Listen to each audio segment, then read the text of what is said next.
So as you guys know, once upon a time, the BMW 3 Series was the king of the roost when it came to sporty sedans. But now there's a new all-electric BMW, and we're standing in front of it, of course, the i4, Andre. Yep, it's really sleek, it's really good. You and I have driven it before, and it's a really good car. Yeah, so if you don't want all that comes with owning a Tesla, and you want to stick with the German definition of electric vehicle, of Autobahn cruiser, this is a really good choice. Now, it doesn't directly compete with the Model 3 because this starts at about 55, mid 50s, and this one, of course, is the top dog i4 M50. So we're looking at a lot of power, Andre, over 500 horsepower. Yes, but you know what I love about this car? What? It looks standard. Yes. Like it could be internal combustion. Like you wouldn't be able to tell necessarily that it's all electric. And it drives like a BMW. I love this car as much as you do, Andre. One of the cool things about this is it's got a bigger battery than the Tesla, so we're looking at over 110 kilowatt hours of power with 286 miles of range. And unlike Tesla, I think BMW sandbags their numbers a little bit.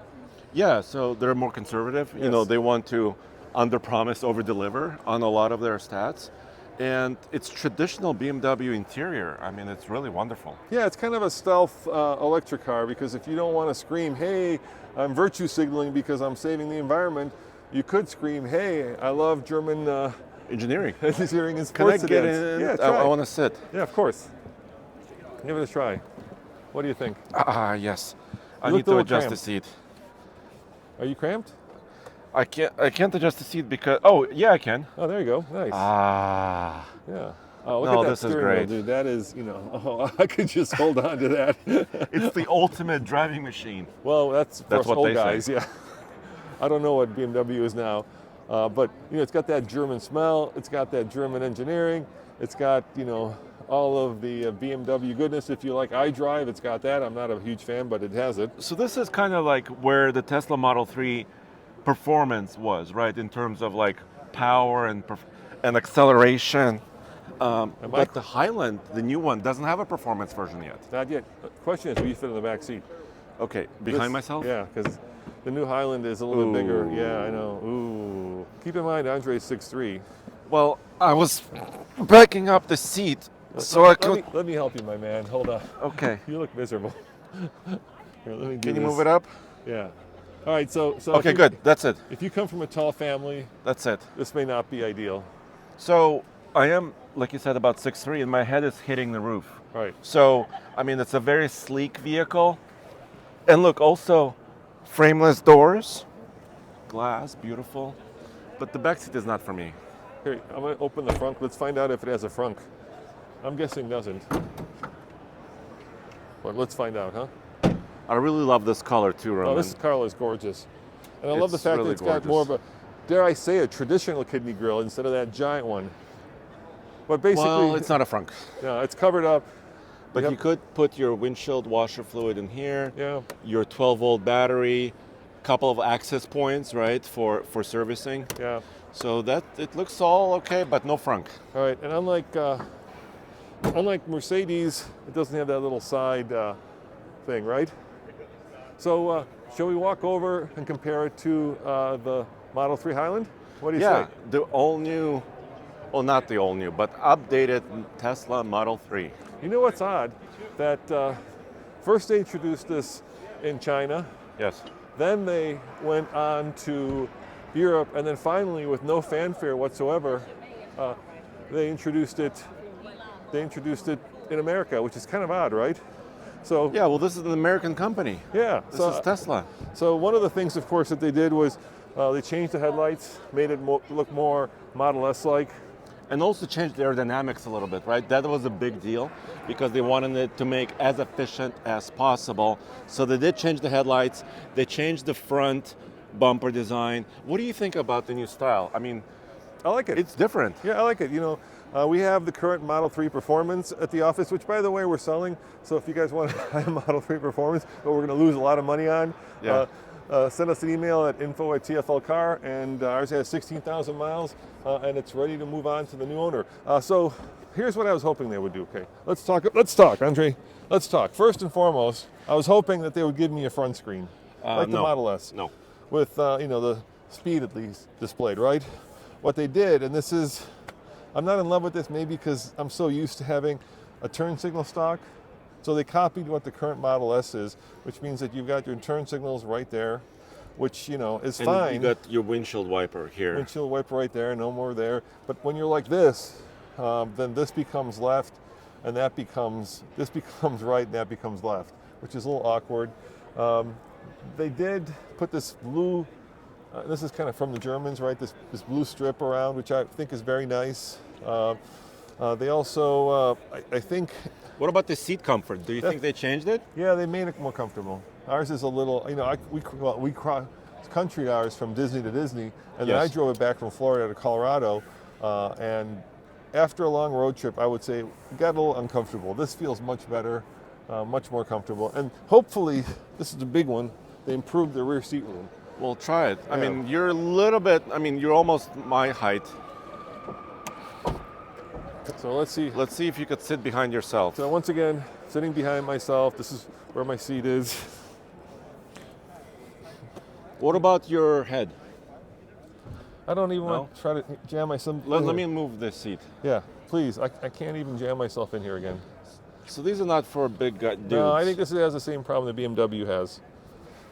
But Is that better? yeah, that's better. Still, look at my head. It's hitting this. Now, But it's a panoramic roof, basically. yeah, one of the things that they did do is added a screen back here. So, for instance, in the current Model 3, if you want heated seats in the back, which it comes with, Yeah. you have to do it from the front screen. Now you've got your controls back here, so you've got a little screen. You've got your own temperature, so we're do a 3-zone instead of a 2-zone, and then you can control. I guess there's a little music button here and a video button, so you could do some of that as well So from you back could here. like watch your shows maybe, or play something, and so that's kind of cool. They also insulated it a little bit better, right? So they changed the glass, So this is insulated the glass a little so bit here's more. the weird thing, okay? Ours Yes. has double pane glass in the front. You can tell, You could see the double pane, but not in the back. So but this one has so it in they the added back. double pane glass to the back and not just to the front. So overall, trying to make the car quieter. Exactly. But I got to tell you, Andre, I have a bone to pick with Tesla, and this has left a bad taste in my mouth. When we bought our Model 3 Performance, $53,000, right? And then this was about this time last year. And then over the year, Mr. Musk would wake up and decide that there was a sale on. Yes. So what would happen is the price would drop overnight like that. And basically, in a year, because of the machinations of the pricing that Tesla does, our Model 3 Performance dropped, and I know this, from $53,000 because we've got one of these coming, right? And we wanted Yes. to trade it in on this. Guess how much Tesla offered us for that to trade in on this? I want to say low 30s. $31,000. 31? Yeah. According to Tesla, 16,000 mile Model 3 Performance. Performance dual motor, all-wheel drive, Yeah. lost $22,000 In 1 year. in 1 year. Half the value gone, almost half the value Yes. gone. Well, yeah, that's insane.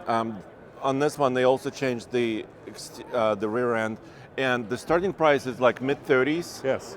for the single motor. This is a dual motor, so this price is about 45-ish, plus some options. Tesla charges you for color, different wheel options. So you could put it up to about, the dual motor one, you could put it up to about 50,000. So it's a little bit less, it's a lot less expensive than the BMW. Yeah, and then of course the question is how much does the BMW depreciate? Probably a lot as well, because electric cars are not having a moment in the sun right now. But as an owner of 4 Teslas now, I kind of feel like I'm getting really tired of not knowing what the car's value will be after we buy it. And What about the Cybertruck? Well, the same thing holds true. Do we know the value of that? How's the value? This is still a rare vehicle. Yeah. So I think the value could stay high for a little while. I think that depends on how many they build, right? So Yeah. Tesla has said publicly they want to build up to 200,000 a year. We've got a Foundation series coming, which is the first 2,000, and we're still waiting for ours. So I don't know. I'm kind of two minds. But right now, if you were to ask me, would I pay more for the BMW or less for the Tesla? I would pay more for the BMW. And we're not talking about the range on this car. I mean, they stated the range, but Tesla seems to overpromise. And underperform. Like 340 miles of range for a single motor new Model 3. Will it do 340 miles? Ours was rated, I think, officially at 305. We barely got, 270 on a nice warm day, and we just did a video where we actually did it in the worst conditions, and I think we got 170 in the snow in the slush. Yeah. That was a real world range. So and that's not going to change in the BMW. That's the same problem. But nevertheless, it's a rough pill to swallow. But at least there's a new design, so it's a little bit refreshed. Still looks like a Tesla, and there you have it. Hey, look, a $300,000 car right there. The Celestiq. Is that Lyric? No, that's the Celestiq. Is that the Lyric? No, it's a Lyric. That's not the Celestiq? No. Oh, I thought that was a Celestiq. What does it say on the back? Celestiq is a sedan that. Is that the Lyric? Yeah, it's a Cadillac Lyric. All right. That's like one of a kind, $300,000 sedan, and that's the current SUV. Whoops. All right, guys. Well, thank you for joining us. We've got wall-to-wall coverage of the Chicago Auto Show. Go to alltfl.com, where you could see me make a fool of myself picking the wrong car on camera. See you guys next time. Ciao.